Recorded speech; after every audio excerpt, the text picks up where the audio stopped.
Evaluate the limit. The limit as x goes to infinity of the square root of 8 plus 6x squared over 6 plus 2x.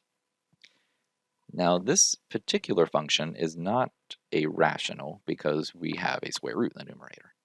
However, as we allow x to go to infinity, the only terms that matter are the terms that are in the that have the highest degree. So effectively, this is going to behave just like the limit as x goes to infinity of the square root of 6x squared over 2x.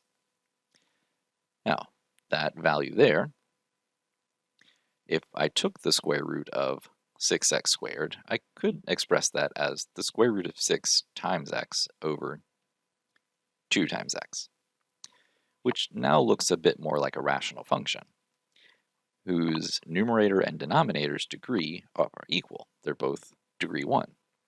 So we take the ratio of the leading term coefficients, and we can call that the square root of 6 over 2. The only way that that wouldn't particularly work is if you had this going to negative infinity. You would have to take into account when you square negative infinity, it becomes positive infinity. And then when you take the square root, it stays positive. In the denominator, you would still be going to negative infinity, so you might have to take into account a negative, but otherwise, this works just fine.